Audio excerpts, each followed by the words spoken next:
Welcome to another episode with Money in the Bank with Frank. This week we sat down with Janice Person, who helps us understand how our food gets from the farm to our table. And not just that, but literally the little things that you have to think about and that farmers have to do to get it there for us.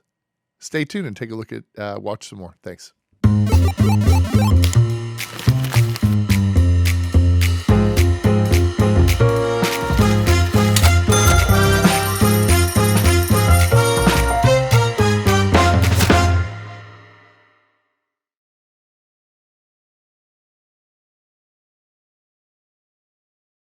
Yeah, and really, there's nothing to do or say here other than like I just want to get to know you, see where you got your All right. start, what your story is. I mean, I started looking at your blog a little bit, but then I was like, if I keep looking, I'm gonna like start pointing, And I just wanted you to tell your testimony.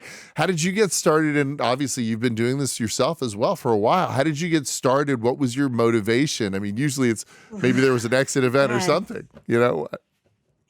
It's one of those really strange things, Frank, because I grew up a city kid. When I tell people I'm from Memphis, for some reason they think that's like not city, but like I'm from the hometown of 3 6 Mafia, right? Like Al Green, I mean, it really is a city. And for my family, we were never in the suburbs. We've always been what we call inside the loop. Yeah.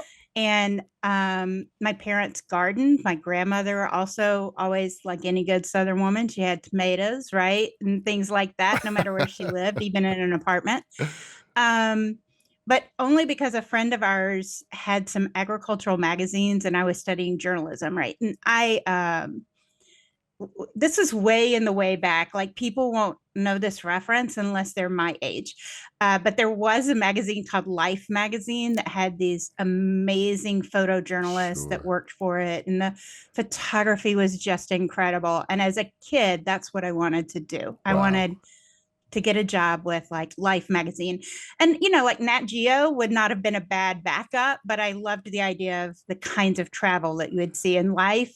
Right. I love the outdoors. So Nat Geo is a good backup, but I also love the idea of going to major cities like Bangkok and stuff like that. And this friend of our family just gave me, he denies just giving me a job for the resume, but that's what he was doing, right? Like I was going to journalism school in college and he was giving me a job so that my resume would look good. And we never thought I would stay in agriculture. And it was so hard for me at first because like the vocabulary is so freaking different. And to give away more of my hand, it was in the 80s. So we had, a really big crisis in farming. And a lot of people were losing their family farm, Mm-hmm, or mm-hmm. if the patriarch died, nobody picked it up. Right.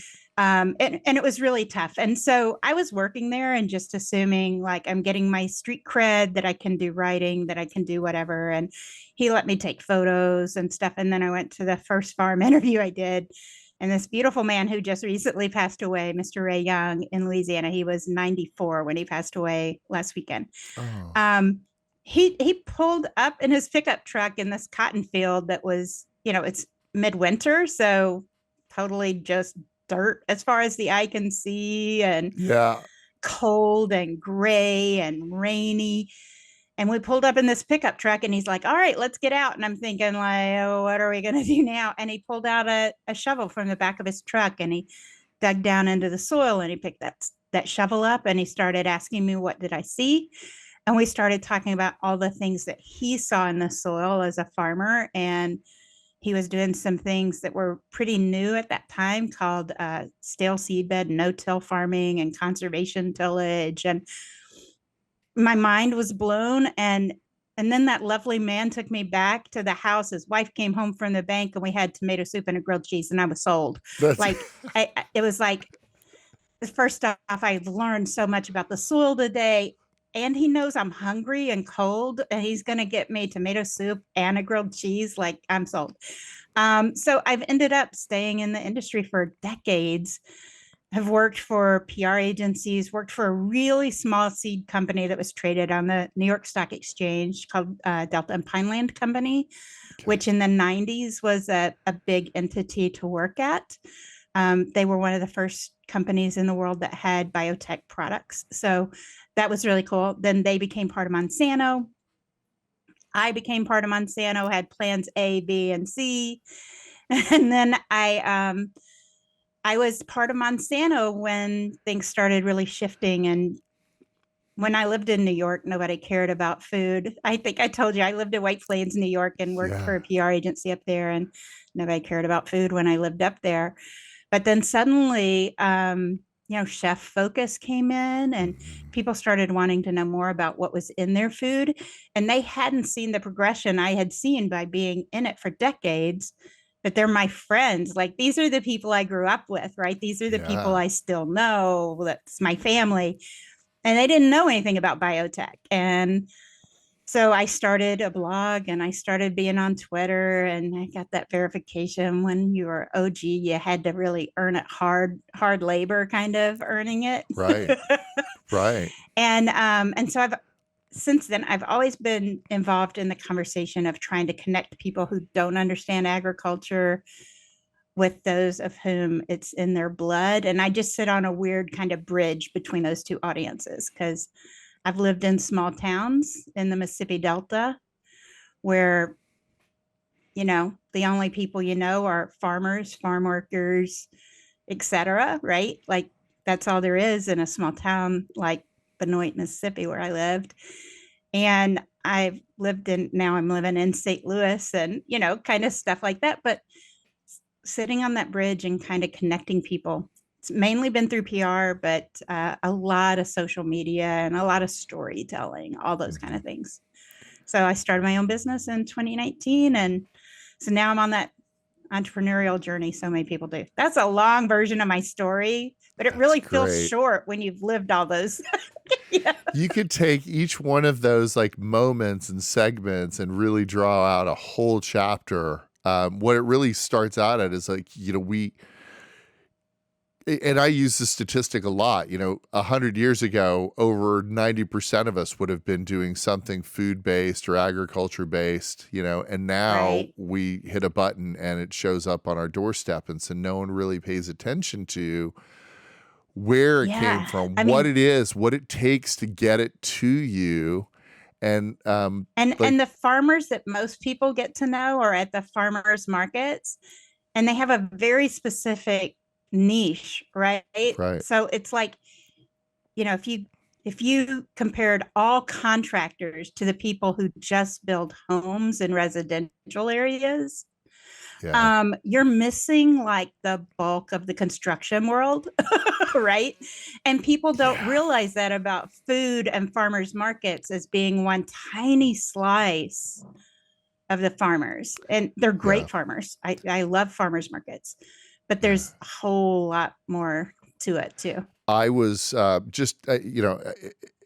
if you talk about finance and you're working in finance, everyone assumes that it's the same finance, and it's not, right? Like, it's not at all. Retail. I have no idea what most of you people do. Yeah. And then for you guys, like, I had I was talking to a good friend of mine who lived down here, and he was a rancher, but he did like beef cattle, and I had gone to visit someone in Pennsylvania, and they had milk cows, right? And so I was telling him, I was like, well, this looks a whole lot easier than the other way around. It's like those cattle, you got to like move them from pen to pen. He's like, I would never, ever be a milk farmer. Like, no matter what, you are on a dairy schedule. Farmers are it's a like special breed. I get to work with a lot of dairy farmers, but it is a special breed. To every day know you have to milk them at a certain time. You have to do that twice. Mm-hmm. There's no day off, right? And so I was blown away that there was such a subspecialty among even like cattle, right? And so that made me open my eyes a little wider. And I remember Life magazine, but I wasn't into the production of food. Like we ran around in the woods and we played Right. around on our friends' farms, but we weren't in any of the actual farming aspects of it. And so now having run up against it, because why?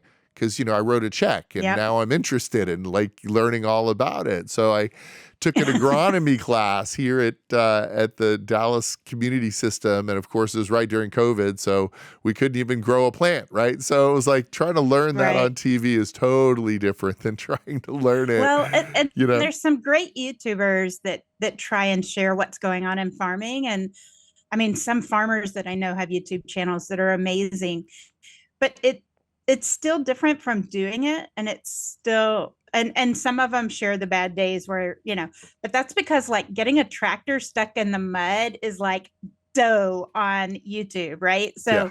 I mean, the money just keeps rolling in if you've got something really bad stuck in the mud and it's a really big, huge machine. Like people love that on YouTube all day long. There's a lot of the farming that's just hard work, and then there's some of it that's just not glamorous, like, like how you clean all the equipment. And I think there's so many different things, and, there's it's hard to maintenance. pick up. Yeah, there's maintenance and upkeep on every one of those pieces of machinery. Those pieces of machinery are very, very expensive. And, you need to make sure that every one of those valves and whistles works because they all do something. Right. Well, and when was the last time you replaced it? Right. So, I have a Subaru. I take it to the dealership and they know when the last time they replaced it. Right. Like I don't worry about the seals. I took it in for maintenance. Like y'all do it. Right. Right. And that's not the way this works. And your life depends on it. Your family's home payments depend on you getting it right. And there's only this one little window of like 3 or 4 weeks where you can plant, or 3 or 4 weeks where you can harvest, and you have specific equipment just for that. And then, you have to figure out the finance pieces because you also have to market your crop, and you also have to figure out the government system of insurance because, like, subsidies matter. Home insurance is not gonna, and not just subsidies, like crop insurance, like risk insurance, like the people that write my household and my auto insurance, they're not insurance for farms, right? So that's a separately run program that pays for itself plus. Oh, and let's fast forward to, like, we know what the inputs are going to cost, and we know how much we need to pay back our brokers, and we need because you know what bugs are going to fly into your area. Then you have to do what I actually say is, like, when people tell me that, like, corn futures and cattle futures, they're like, hey, what if it's going to be cold? Should we buy the orange? I was like, look, the only people that should ever mess with commodities like that are professionals or farmers, because it's literally trading for them. This is, they Eddie know, and the temptation there of like, oh, wow, it worked out. Why don't I just do this instead of farming? Right. Which I'm sure that's gotten people in trouble before, so. Well, and the same thing can happen today with like a YouTube channel, because you're really getting, some people are making more money off of their YouTube than they are farming, but they're doing the YouTube to keep the farming going, because most people, when you get into it, you really just love it. And there's any small business person knows there's an independence that comes with that. That's just a unique kind of adrenaline rush. It's also like a crazy risk rush and like long hours and all of those things. Right. But when you get a taste for it and that's who you are, you can't imagine doing anything else, right? Like most farmers can't imagine taking a day job and putting on loafers and going, like it's just hard. But so for me, I'm a communicator. And so for me, part of my thing has been trying to help farmers and ag businesses understand how to talk to other people, so people will begin to understand it. Because it's pretty hard. And sometimes it can be, I don't know, like emotionally hot, because food allergies come into, like, there's so many different things that come into play that people get worried about how food is produced. Right. And And it's really easy to go, but that's not really a thing, because we've seen all the scientific research. Right. You saw those electron microscope kind of images, right? So when we say there's no allergen in anything, it's because like we have a depth of scientific understanding that says there is no allergen. Yeah, but news cycles, sensationalism sells. And I was listening to the funny thing that we have a couple of content creators here, but the thing that's interesting is that like there is such depth of research in all of the things that are done. But then again, you get somebody that says that they're a breatharian and they don't eat. They like, or like, everything has to be non-GMO. Well, okay, so other than maybe water and some fish that we probably haven't found ourselves yet, like what really is paleo? Like there's nothing that like exists from then anyway. So like you could get something like that then just immediately causes a breakdown in somebody's industry, whether it be fish or eggs or something, right? Which all because somebody said something that wasn't true, right? And that's what, again, and it may be true for that one person's experience, right? Like life experience, I can't discount totally. Right. Right. So like avoiding certain foods may really make one person's diet go so much better, and they may be healthier than they've ever been or whatever. But they think this is the cause. They think they've put the finger on it. And really, it may be something totally different. So they may say it's because they eliminated gluten, but maybe in the process of eliminating gluten, they also eliminated things with a whole lot of sugar that they weren't really tracking how much sugar they had, or there's so many different things, right? And so causation versus correlation is something we need to talk about, but you can't really even have that conversation when people are so upset about some things that they're shaking at you, right? And sometimes people in the food conversation will be that emotional, and how do you work through it, and how do you get to a productive space for them? Because God, it must be horrible to be so upset about food that you're shaking when you talk to people. Yeah. How do you I can't imagine. like, is that like when you're talking to either farmers or food ag people, and you want to help them with their media presence, or when you want to help them with their presenting skills, like how do you find them? Is this just like something that you happen to be like told that this person needs some help, or like, how does that community, I mean, let me just start off by saying St. Louis was just an amazing community, and the family that it felt like everyone was in that room at the same time, kind of didn't know why they were there, but they knew they were there for a reason, so we're going. But like, so how did you get into the media part of it, and how do you pick your clients? Yeah. So it's a kind of strange thing, right? So I mentioned that first farmer I ever met, and I went out on his farm. I went to a cotton conference probably a year later, and I saw him and his wife, and it was the first time I'd ever been to one of those, and there were like 6,000 cotton people in one place. And I know most people can't imagine something like that, but between farmers and extension people and marketers and all, there's 6,000 at this meeting, and it's a bit overwhelming if it's the first time you've ever been. And Mr. Ray and Miss Dorothy stood there, and she asked me, well, what are you working on, and who do you need to talk to? And she stopped people as they went down the hallway. Excuse me, John, come over here. I want you to meet my friend Janice. Janice, this is John. John is a consultant in South Texas. If you've never been there, you really should learn what's different about cotton in South Texas. John, if Janice calls you, I want to make sure you get her name down so you remember she's a friend of the Youngs. And, you don't have to have too many conversations with people when you've done them right, when you've treated them well, and they've treated you well. And it really does feel like a family. And you think about doing that for decades, like I have been doing, right? So a lot of it is word of mouth in agriculture. And, like I'm doing some storytelling training.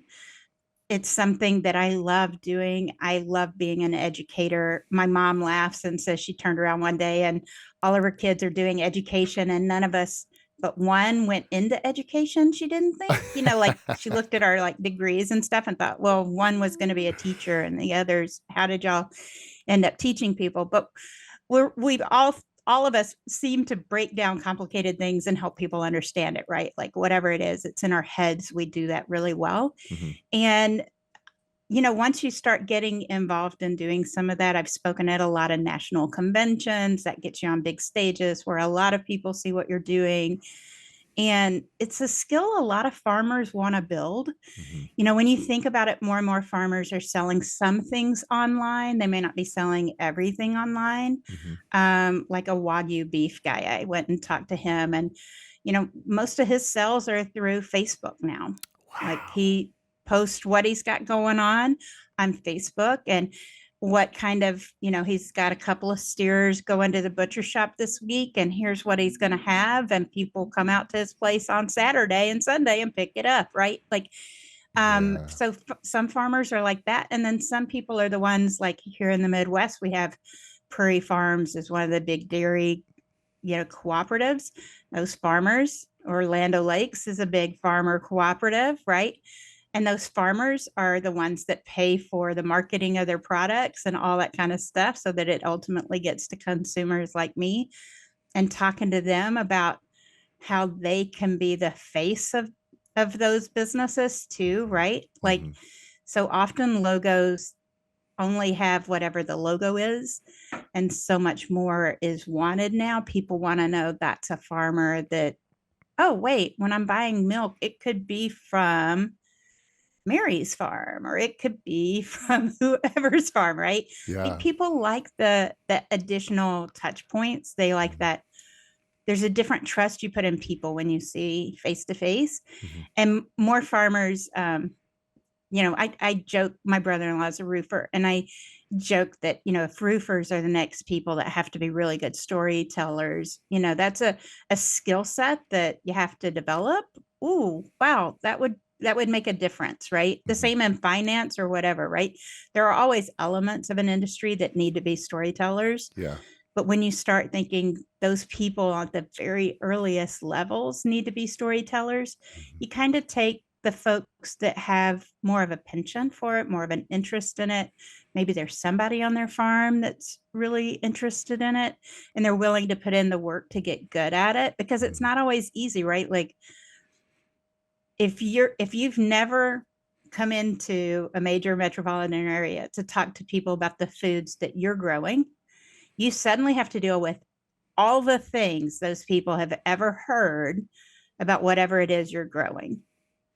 And you may not have heard any of the things they've heard. You may not have watched any of the documentaries they watched. You may not have, right? So how do you prepare yourself for, oh, I need to sit there and listen, and then I need to try and figure out what it is that has them upset, or what it is that they're so intrigued about. Because sometimes the person talking in the city doesn't even know what it is that gets them so excited about a certain food. Yeah. Like I went to an avocado farm, and I will tell you, if I had opened that up and said, who else wants to go? That poor farm would have been overrun with people, right? Like, I mean, when I posted on social media, I was going to an avocado farm, the volunteer list was huge. Like That everybody is so wanted to great. go.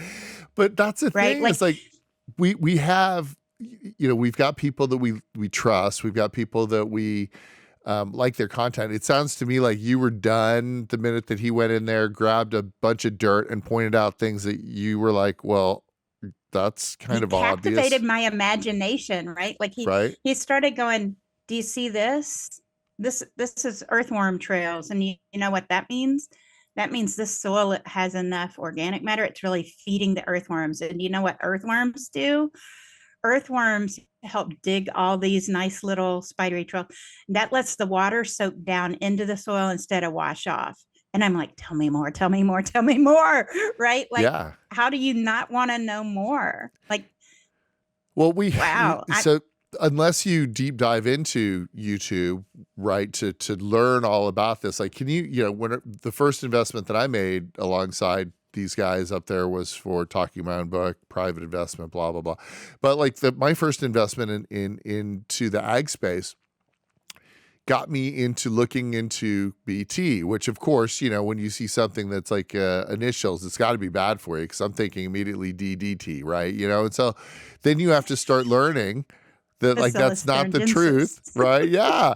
And just learning more and more about it and then trying to get more information. This is when I realized that not all farmers, not all people that grow things even like know the same thing about anything. And so I'm trying to learn about BT when I'm out in Oklahoma. I'm out at the hunting lease and I go to the feed store and the seed store and I start asking them and they're like, we don't grow that They kind of don't use crap. it that We much don't because grow they got that kind of winter. crap around here. So it's like, so Yeah, I that's, don't even need to know what part of Oklahoma you were in. And I went to college there, and I'm telling you, they don't grow that there. yeah, exactly. So I'm just laughing because, of course, here's a city kid trying to go out there and learn from the land, and it's not the right land, so. Yeah, no, but it's hard. And so BT is one of them it's especially confusing for those of us who know the science because like people go, oh my gosh, it's BT. What is that? I don't want that in my food, right?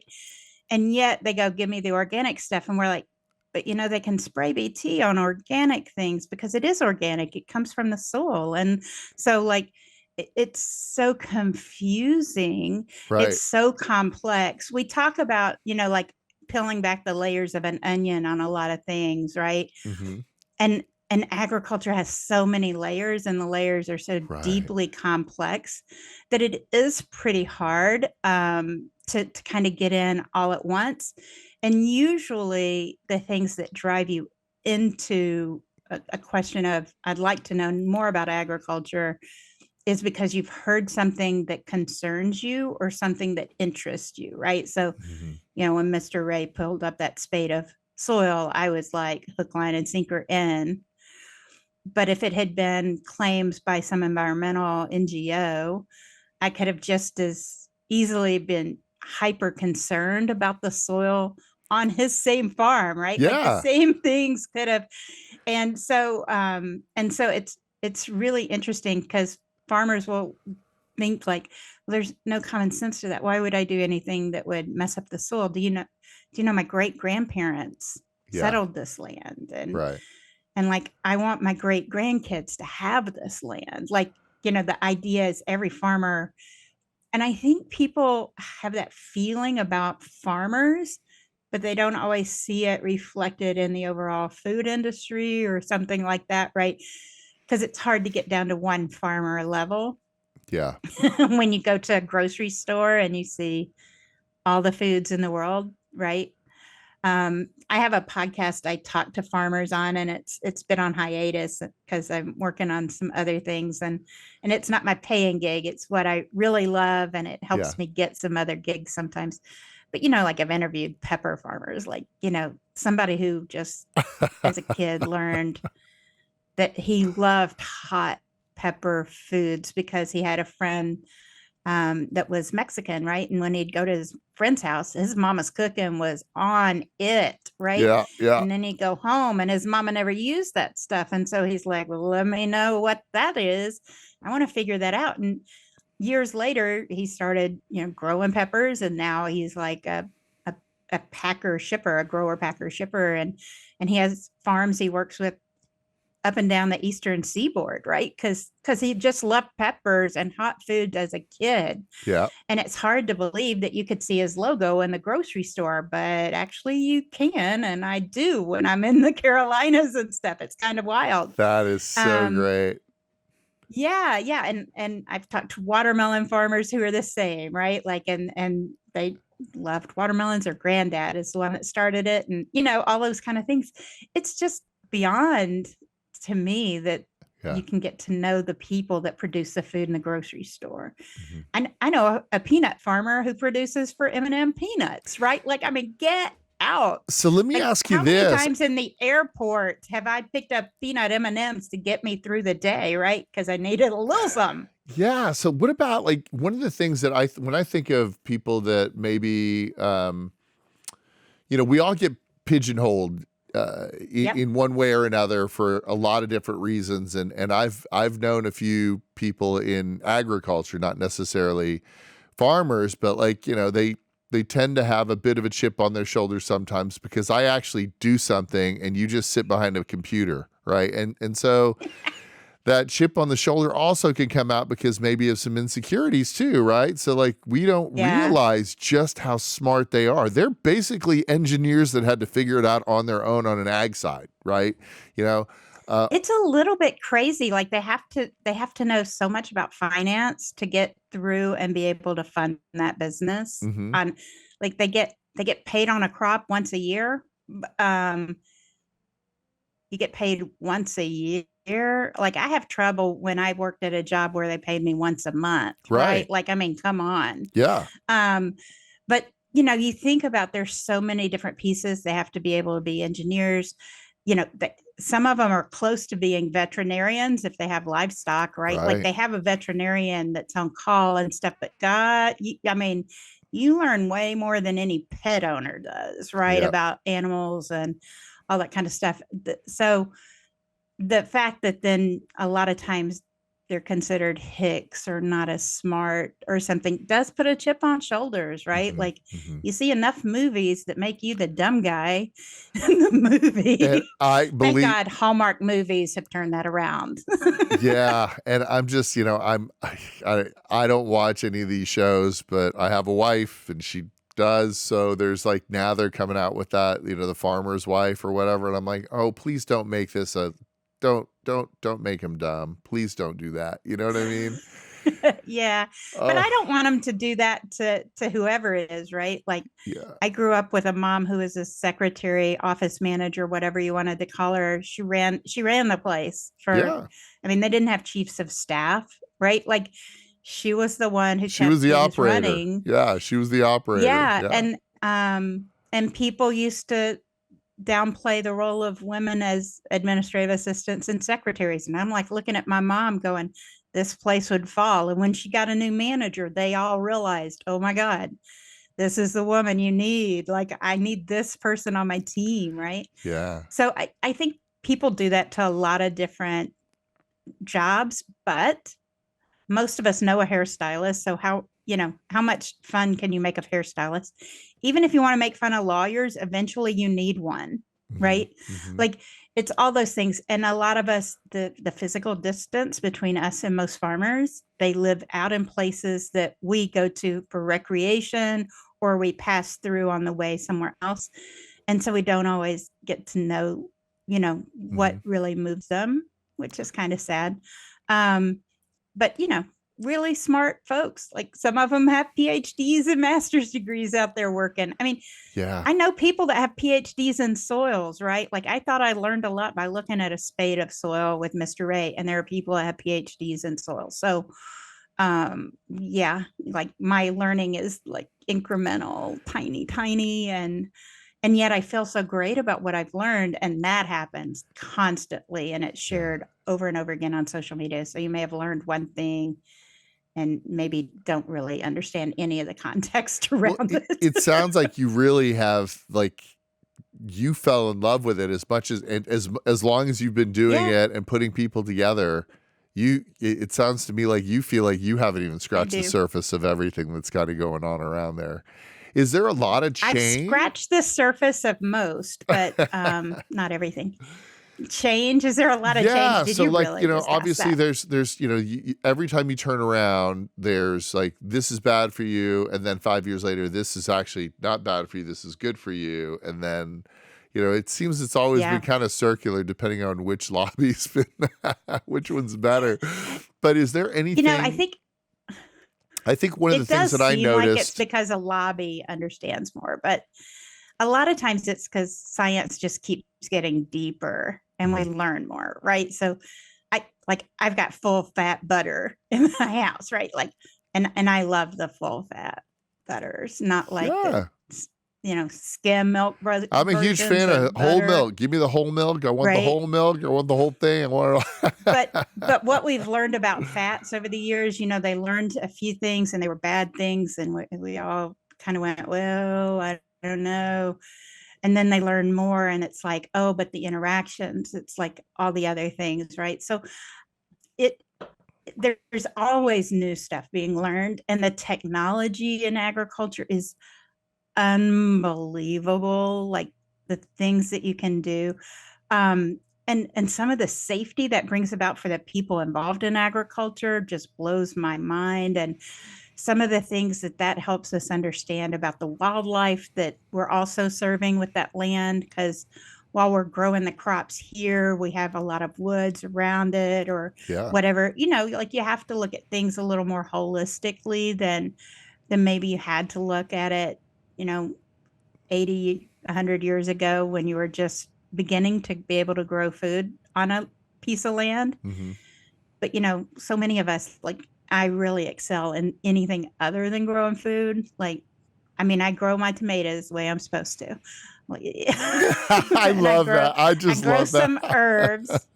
I grow some herbs. It's a still magnolias thing. Like they talk about it in still magnolias, like Southern women have to have tomatoes because fresh tomatoes from your backyard are amazing. And they're Like you pull them delicious. off the vine They're and you eat them. unbelievable. Yeah. They are so good. In the Midwest, everybody talks about growing your own sweet corn because they feel equally passionate about that. But I grow my own herbs, but really I understand I was not made to grow food. Like my brother's good at it now, like he's figured out he's really good at it and he can tend to animals and stuff. Some of my nieces and nephews are really good at like butchering. Again, I mean, I don't mind touching meat to cook it and stuff, but I don't want to, be like really getting in depth. And I like a good butcher. Like Yeah. Boyards is my butcher, right? Like all those things. And I love that I can be in a world now where I have that choice. And also as a woman that I can choose how I live my life, right? Like there's a lot of freedoms that come with the fact that other people do other things. In this space, right? Like I don't have to do it all for myself, which is pretty lovely. Yeah. But I think it's easy to then take other people for granted. So whether it's Yeah. the truck drivers, right, that are bringing the things to our doors when so many of us stayed at home during COVID, it's easy to take somebody else for granted when you're not seeing all the extra things they have to go through. Well, I think one of the good things, are one of that group of people. One of the good things that came out of the pandemic was Clarkson's farm. As much as it started off being kind of a joke, it actually became pretty, like, I was like, this is hard. What they're doing does not look fun. He's a funny guy. I mean, he is a comedian, right? Like, I mean, that was his career before, but it is kind of ludicrous that he just assumes that he needs this big, huge tractor. And that was hilarious. Didn't think about whether or not it would fit in his barn, right? Like, it's like, seriously, what do you need that for, right? But obviously you want something really high end if you're a guy who's used to high end cars, right? Like, I mean, that's the kind of assumption of it, right? Yeah, but you have to choose the right tool. What I thought was fascinating is like you saw just how it doesn't matter how much money you have and how he would be subsidizing that with his regular career, right? But the thing that was impressive was like you saw the frustration of the day after day after day of rain, which kept you from being able to plant. And oh, by the way, because it's so wet, it's ruining the seed. Like you see this progression of things that unbeknownst to you can and probably will go wrong, and you have to account for that. And it was very eye-opening and there's some upsetting. guy who's going, no, we have to get the water off of the field, so we're going to dig some new trenches over here to try and get more of that water off of the field, right? Yeah. And there's all those things that farmers think of as common sense that aren't common in my life, so they're definitely not common sense for my family, right? Right. But that was part of the beauty for me getting into it is kind of, ooh, I can learn so many different things. And the beauty for the farmer side is I can go, seriously, while we're walking through this pig barn, I can't think of anything else but that little runt pig over there because the other pigs were not letting it have any milk. Like it was not able to feed.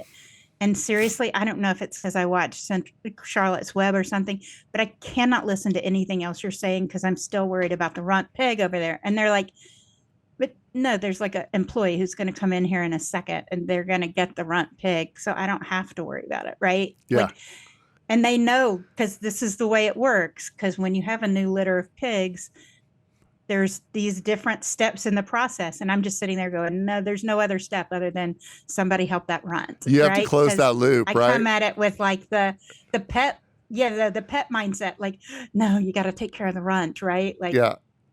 and it's just a very different mindset, and they're like, of course we have to take care of the runt, we have a whole process for that, right? Yeah, yeah.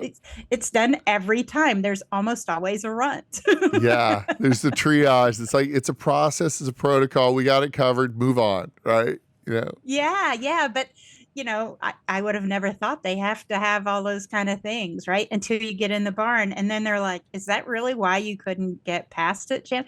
And I'm like, I really could not listen to you. Like, I was so concerned about that one pig Mm-hmm.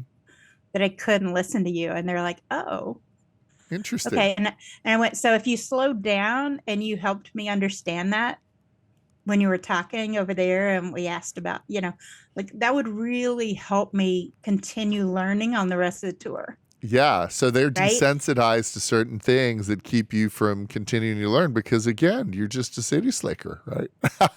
I just had never been in a pig barn. I didn't know how pig barns worked, and I was so excited to learn. But then once I got inside, I was so excited about that little run, right? Yeah, Like, and that's that it's like language in the it's like Yeah, that's that it's the language in the squirrel thing. communication. No, it's the community. Like every industry has its own language, right? Yep. It's got its own everything. Everything's different from one industry to another.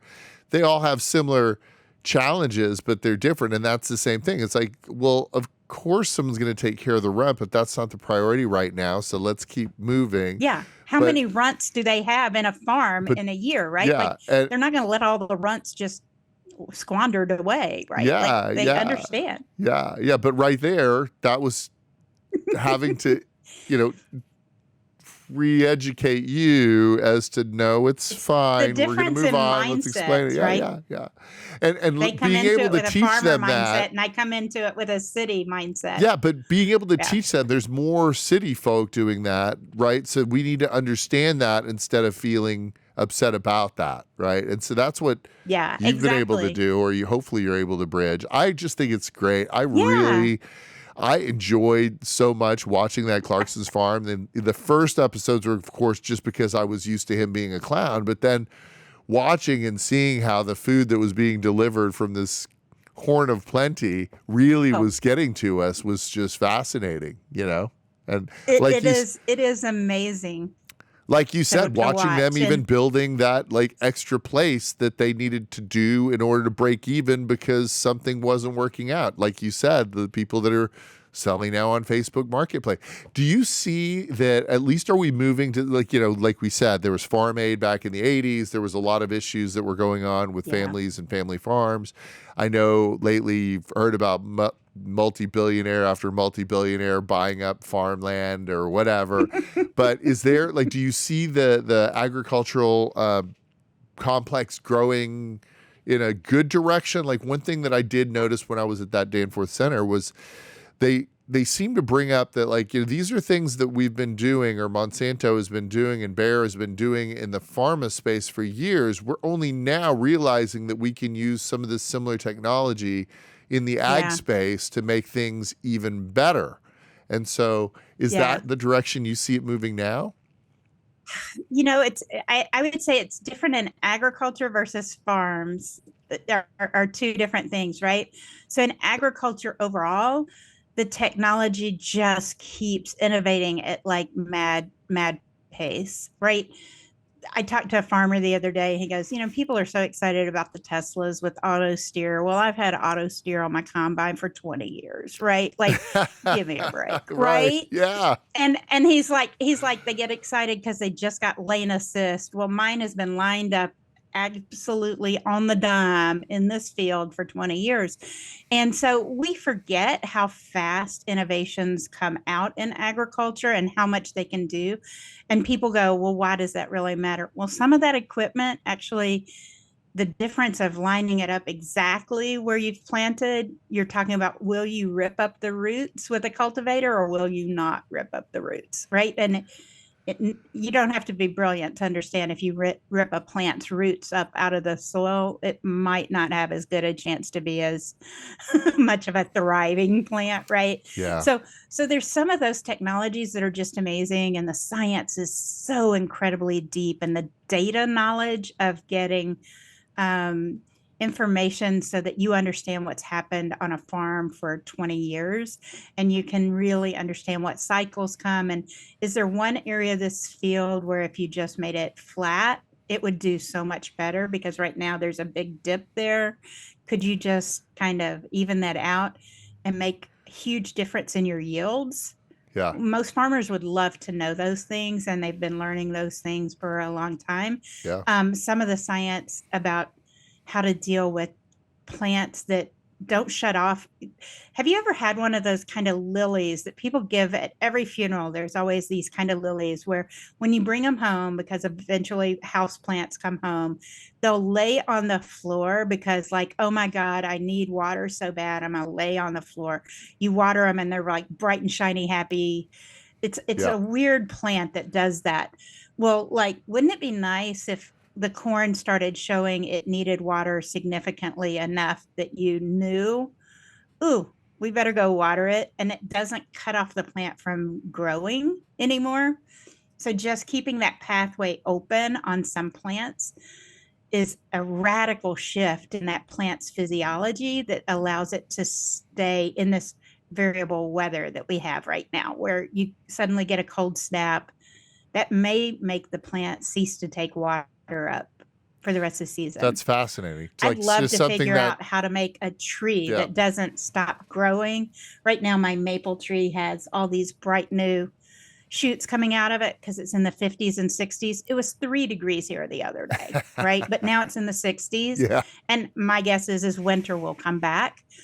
So the crops that we're growing for things that we're going to be producing food with, we have to figure out better ways to help it go through flooding and drought, extreme heat, extreme cold, In a short period of maybe time. deal with more salty soils, right? Like climate issues are abundantly clear for most of us. Mhm. And if we're not making the plants able to withstand some of the issues, how are we going to feed ourselves? It's like it's what science does. And those people have been thinking about that for decades already. And we're just beginning to go, oh my gosh, the climate is shifting and doing weird things. And yet 20 years ago, I knew scientists that were working on, and we're seeing this climate thing on the horizon. And we need to figure out how to build plants that will keep growing in that. And that is unbelievable because I don't know that happens in the landscaping part of agriculture stuff, right? Like, Yep. but there's reasons you need to do it on the crop production side, and you can see that coming, and you invest in it as a business, and farmers are looking forward to it. I joked that folks didn't know anything about GMOs. I left New York and I worked for a company that was going to be doing GMOs, right? And nobody else in New York seemed to have paid attention. And I'm like, it was on the cover of Time magazine. Like, how do you not know that that's what's going on in the world?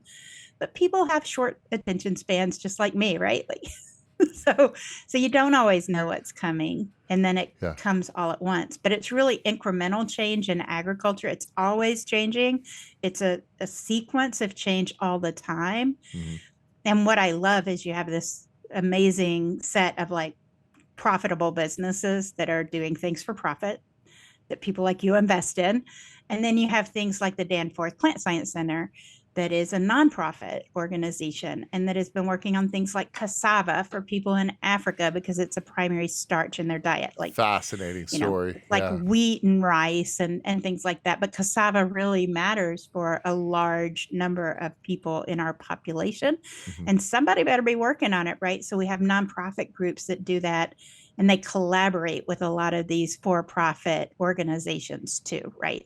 Mhm. So how can you figure out how to apply some of that really heady science that took billions of dollars of investments Yeah, but and that's make the it thing is like available it's for a whole free for people in Africa? if I learned anything from that trip to the Danforth Center, it was that private industry and public industry are working together to solve problems that are big. Like one of my favorite pictures was like is on a website. And I think I don't know if Cell House has access to it, but it was like this enormous field, probably of wheat or corn, and then there's one combine on there. And I think that really to me represents, the shift that we've had in a why me to a how to fix mentality. Because originally we had all of these people in these fields until it was untenable. Yeah. And now we have one machine, like you said, that has been over-engineered for years and years and years in order to provide food for the masses, right? And it's just fascinating that... But, I mean, we still have people in a lot of fields, right? Oh, yeah, absolutely, yeah. Don't get me wrong. Like the pepper farmer is still having people out there pick peppers and put it in baskets and take it to trucks, because you don't want to pick all the peppers at once because they're not all ripe at the right time and stuff like that. So it's a wild combination. So almost anything you can say about agriculture, you can say, but yeah, because there's always somebody that does things differently, right? Sure.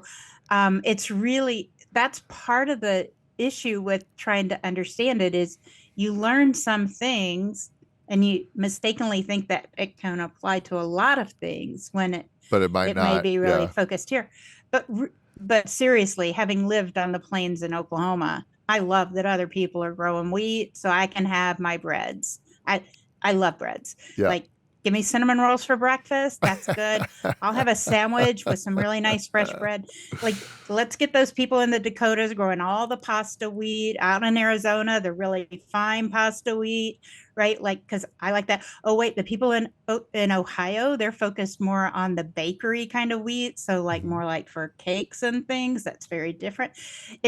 I love wheat. Like, let's get it grown in all the places, and let's have those big combines go out there and do it. Because I've had to go out and help with harvest sometimes when like a hurricane's blowing up or something, and picking cotton or pulling corn by the ear. Yeah. That's hard work. None of us want to do it. Well, let's talk about the really important question though. Are there beans in your chili or not? Because I say no beans in chili. I do chili with beans. How's that? I call that soup. More importantly, I eat red beans and rice, and it doesn't even have a primary component, which is sausage in the name. So, I hear you. No, that's great. How's I bet you've, that's the thing that's like fascinating, is you probably have had the freshest food of anybody that I've ever had on a podcast, I'm guessing. Your whole life. It's unbelievable, but I get to talk to date farmers. Like, well, what should I be doing when I buy dates? Like, what's like the way to cook dates that you think is the way? Because these people live with that crop around them all day, every day. I mean, it's not just 24/7. Yeah. It's like 24/7, 365 for decades. I bet. Right. Yeah. I met a doctor, similar story. Like, he ended up going to Africa to do some aid work, and he realized that they were using all these different plants to cure different ailments. And he's like, they've been doing this for generations. How many medicines or purposes have we missed by not paying attention to what people have been using as remedies in Africa for centuries, And so I think the same thing. Farmers love to do that same kind of. Farmers love to go from one country to another and learn. And I've had the chance to watch people in India picking pepper off of vines, and I've seen people in India that grow cotton, and I've been able to talk. I'm JP Loves Cotton on a lot of social media because I worked for a cottonseed company. So I've seen it in Turkey and India, all these different places. It's amazing. But you learn so much about everything when you see it in a different environment. And I think that's part of why people in food want to learn about agriculture. It's part of why people in agriculture want to go to other countries, and they love a good chef run restaurant that's serving something that came from them, because they get to see, wait, how do they present it? Let me take a picture of this menu, let me look at how they talk about it, now let me watch that food documentary and see what they're talking about there, right? Like, you learn something different by talking to people in different parts of things or different crops or whatever it is, and that's where the curiosity gets piqued, and you get to have Yeah. a really good time with it. Well, I tell you, I want to do a short with you on on beef and Wagyu and things, because it's funny. For me, I one would of the love things that to. frustrates me is that, like, you go to a steakhouse in New York and they're going to tell you where it's sourced, how it was done, where it was made, whatever. And then I come down here to Texas and I get, subpar service, and they say, yeah, we have Wagyu. Where's it Yeah. sourced? And they're like, I don't know. Yeah, So is it even people just Wagyu? Like, do we trust you? people just care at different levels, right? Yeah. One of the funniest things I can remember is early on when I was meeting all these farmers. So I'd done a lot in crop agriculture, but I hadn't done much in livestock, and I was trying to pick that up, right? Because it's so different. And beef, I love some good iron and protein on a plate, like, please.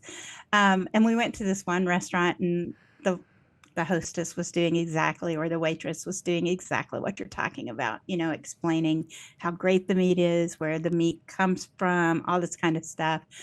And she said it was corn fed and grass finished. And everybody at the table went, okay, she just lost us. Like, Yeah. nobody corn feeds things and then finishes them on grass. Like, that's just the opposite. And so one of the ranchers, he kind of said, I think you mean it was grass fed and corn finished. And she goes, no, no, no, no. And he goes, can you ask the chef, please? Because he's like, please don't tell other people that, is what he's trying to tell her. Yeah, But he's for like, sure. it just doesn't happen in the wild. But even, how do you help somebody help themselves, right? Because whatever reason, she'd gotten it transposed in her mind, and she was certain she was right. And she's talking to a guy who's from South Dakota in a cowboy hat, who has, a whole herd of beef at home, and he knows the difference, and nobody finishes it on grass. Like, you may just have it grass fed the whole time, Sure. but you would never finish it on grass. And so anyway, it's funny what you learn, and I take notes when I'm with farmers all the time on, okay, that was something that I would have never probably caught it. I would have never, It sounds great, right? It sounds great, but ultimately the answer to the question is, like, you're giving this information specifically so that you can actually talk about something, like, to make yourself feel better about that $80 piece of meat that you just put on. We this did have great plate. steaks that night. I want to say the fine folks in Minneapolis were great to us that night, but it was funny because ultimately the chef came out, and they even brought some of the information from the farm that they buy from and stuff. And it's hard on farmers, here in St. Louis. And I've done interviews with some of the chefs that I just love.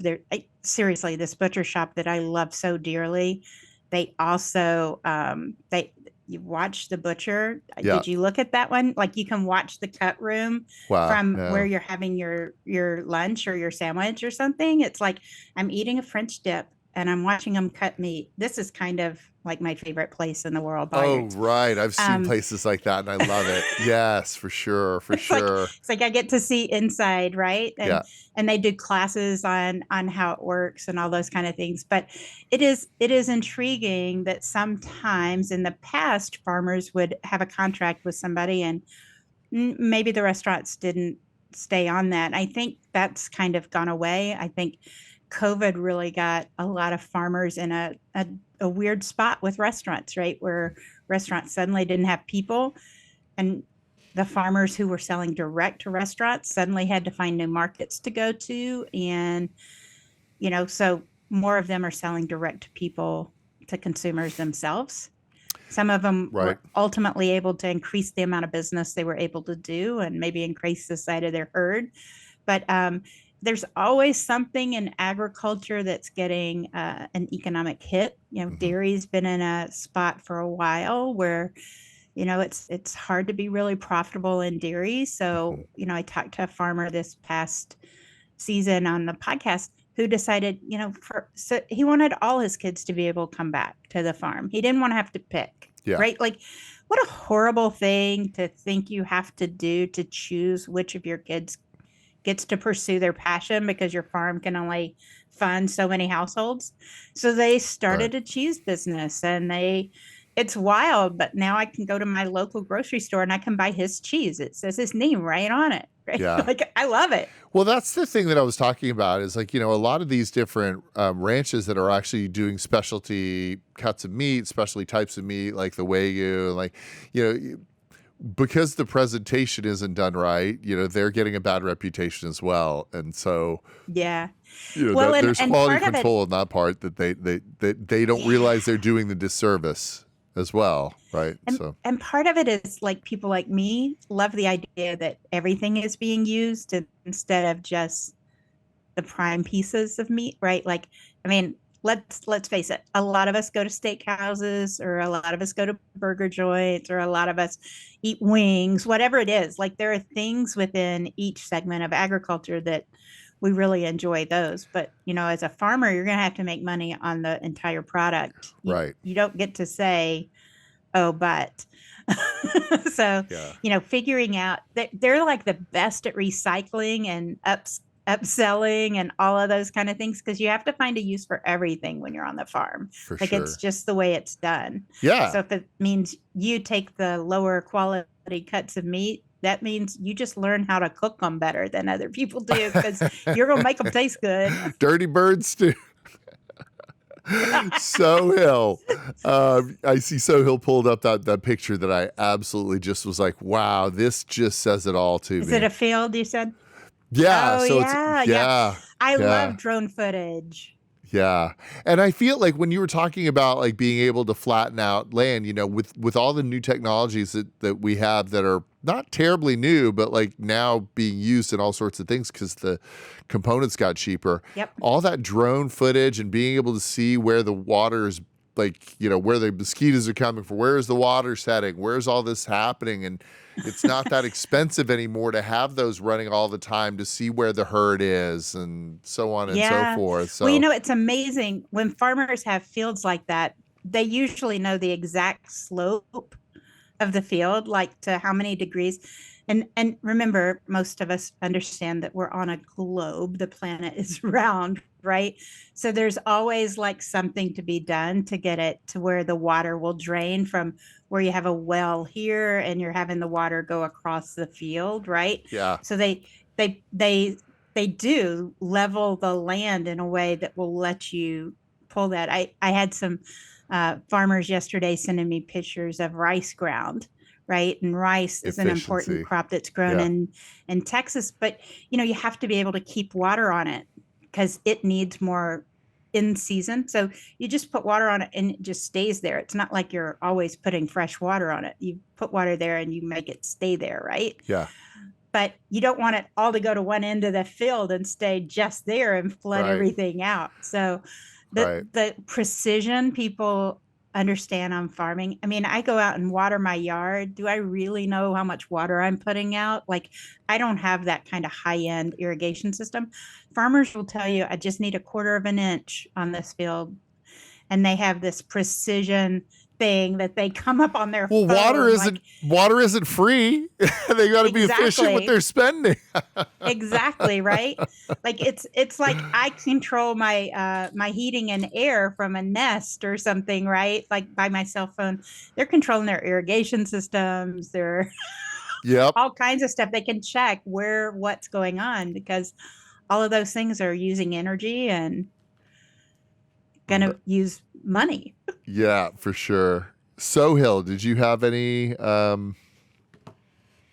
what'd you think so far? I am intrigued by this conversation. I love hearing. We've gotten a couple of farmers or agricultural adjunct people in here, and it's one of my favorite things because everyone Oh, talks nice. about the new, whatever the new trend is, but no one talks about how that is impacted by or impacts all the way down to the level of production. So, Yeah, there are a love- lot of people who love to talk about market trends and stuff. And if, there's plenty of those guys. I don't do that. I'm not an economist. I know where my sweet spot is and where it's not. I just think it's fascinating for the sake of learning and being able to share their stories because, it sounds like everybody wants to talk to somebody that understands them a little bit better and that trust. Yeah. And Yeah. you can see when you watch Mike Rowe do a presentation on something versus somebody who's like a 60 Minutes, which is just like kind of floundering because they don't really understand how hard or what the plight really is. So I love that you've been doing it for so long and you actually can come to them on that level and showcase what the city folk are trying to figure out. I mean, I love city people, I am one, right? Believe me, I absolutely am. Yeah. But just like city people can misunderstand farmers can misunderstand city people, right? For sure. And it's something that it's a skill that I never would have thought would be what I would, what I'd hang my hat on. But, I have a podcast where I do that. I do some training programs with farmers and, I told you the next thing I'm building is really a training program for somebody who's new coming into agriculture. Yeah. And who really wants to make a difference in the industry and stuff, but needs to have some sense of context and like an overview that's big enough that whatever they learn, they know where to put it. Right. So do you know this author, Adam Grant? I'm like a little bit of a fangirl, and he probably has people watching for me on his feeds now because I'm such a fangirl. But he talks about, we've always talked about helping people build a foundation. And that's incredible and that's great, whatever. But then he talks about helping them build a scaffold. And then that scaffold, you can build all kinds of buildings. You can do all kinds of things. You can see different potential. But once you start building that scaffold, you can see further and you can see more and you can understand where things fit. So is it ground floor or is it more penthouse or something like that? And that's what I'm going to try and do next. That's my next big thing. That's awesome. I can't wait to see it. I'll follow. We'll follow for sure. Yeah. Hopefully, like I'm doing a lot of production on this. And so hopefully in April, it will be out among the masses. Oh, that's great. Yeah. I mean, I'm happy to help. I mentioned to Martha that, I'm close enough to St. Louis. It's like an hour and change flight, really easy. And a lot of my guys are like, it's closer to you. Go out there more. And I said, I was like, I've got this great platform, that we'd love to talk and showcase different types of technologies. So I'm sure Martha was like, all right, suss him out. Make sure that he's not trying to sink us.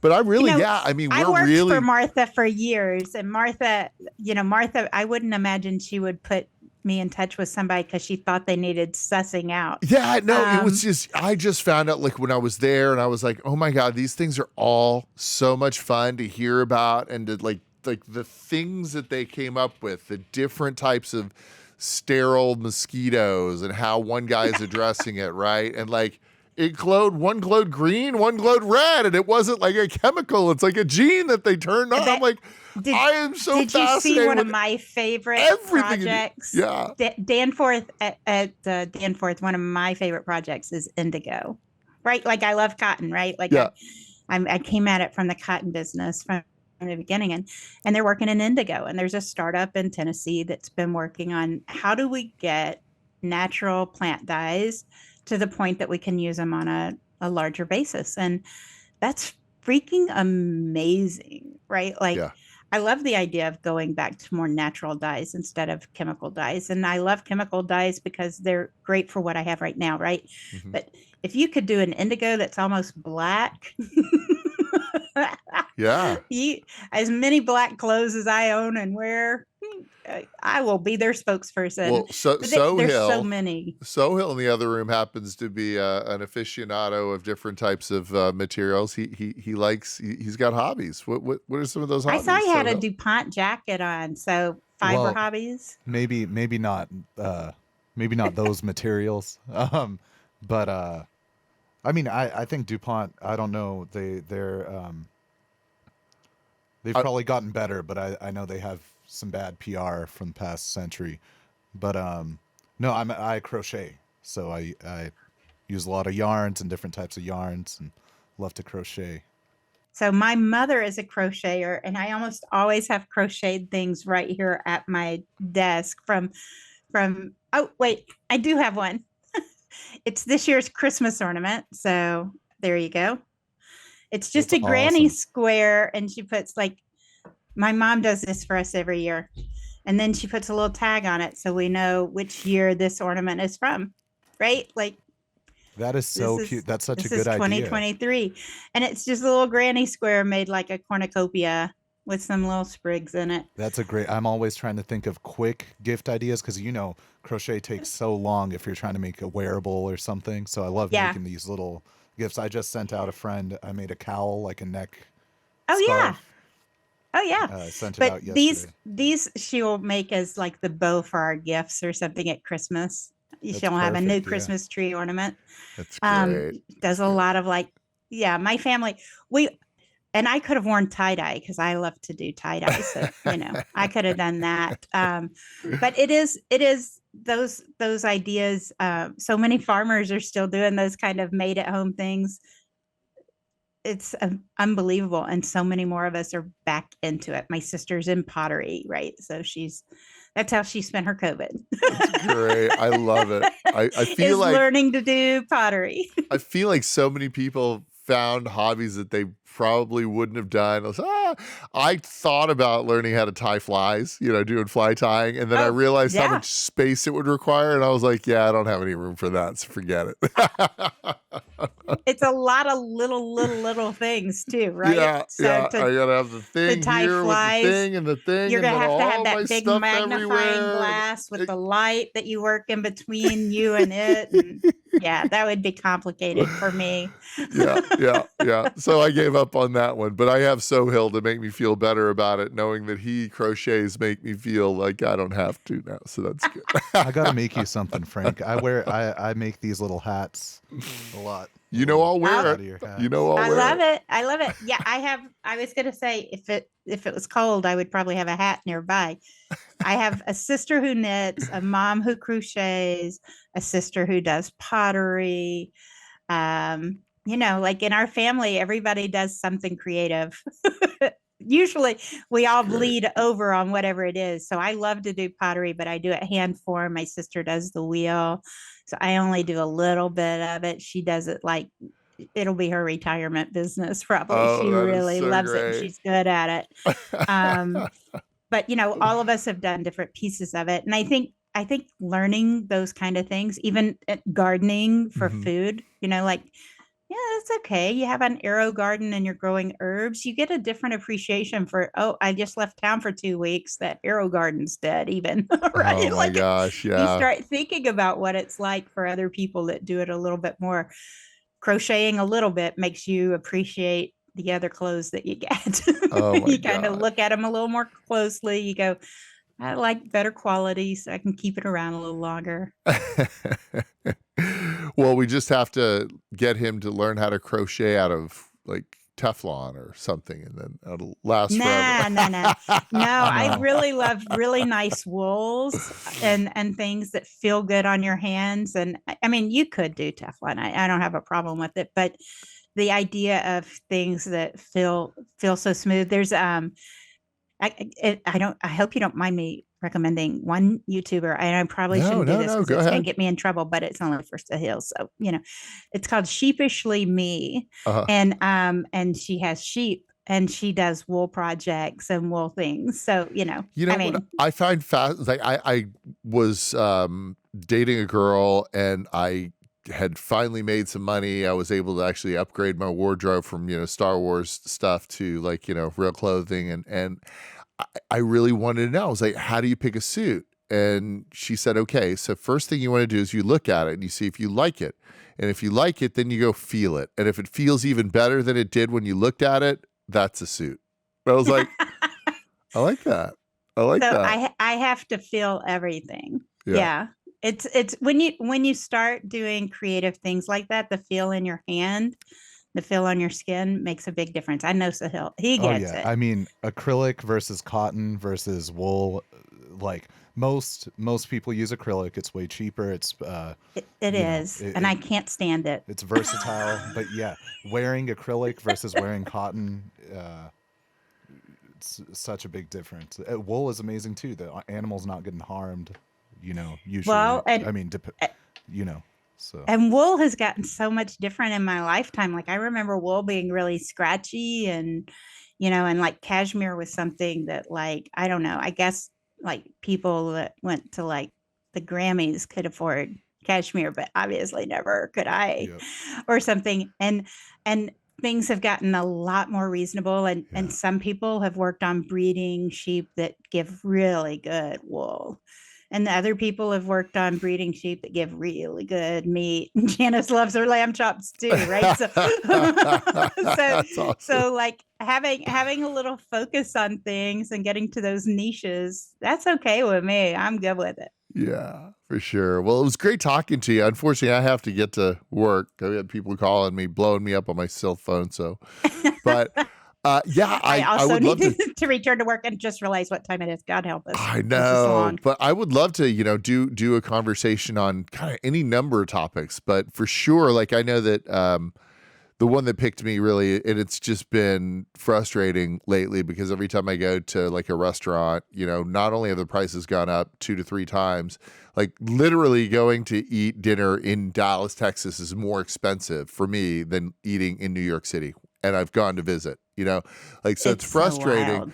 but the service and the confusion on the different types of meats, I'm like, okay, so back in my day, Wagyu was Wagyu and Kobe was Kobe, and now you've got all these varieties of different things. And is it really? So Is it even people really? will talk about American Wagyu, and that is it's not straight Wagyu, which is different, right? So I'm going to encourage you to listen to my friend Jeff Swanson at Southwind. I'll send you the link Send for me that the episode link for sure. if you like. Yeah. He does a good job of explaining how American Wagyu is a little bit different. And because you're growing it in the US versus Japanese Wagyu, which is like something that's I have a Japanese part family is still in Osaka.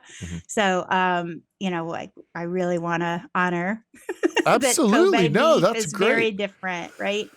But yeah, it's hard to know what's what. And sometimes I'd be happy, and maybe we get Jeff to join that conversation. Oh my God, that'd be so much fun. Yeah, for me, it's all about the learning and the it's called Money in the Bank with Frank because I try to have something that's actually a gem, right? I try to come up with something that makes a little bit of sense. Like, is it when they say it's wet aged, you're buying it from Cisco. It's everything is wet aged. It's sitting in a wet bag, right? Like that's not special. You don't have to, that's not like you didn't have to pay for the extra price on that, right? A dry age steak, on the other whole hand. different story, but like, oh, this is a wet age steak. No kidding. It was in a plastic bag before but like, those are the kinds of things. It's like, Wagyu, is it A5, A6? Like, what does that mean? No one knows, right? Like, all right. So I'm going to put out a call to awesome. my folks in Texas, because I know quite a few in that Dallas-Fort Worth area. Do it. Let's do it. Let's do it. Get them to tell me where they go for good steaks. I know a lot of times it's out by the stockyards. Tell them to come. Like we're right here in Dallas. I've got a studio that's actually really, I mean, honest to God, like I compare it to anything that probably what's his name down in Austin has. We have a great studio. So it'd be fun to bring them on. Sounds good. Awesome. Really nice talking with you guys today. You too, Janice. Thanks so much for being on. Look forward to chatting soon. Take care. Hey, you. Thanks for joining us for another episode of Money in the Bank with Frank. If you like that, hit the subscribe button. We have plenty more content like that on the Merge TV, and we look forward to seeing you next time.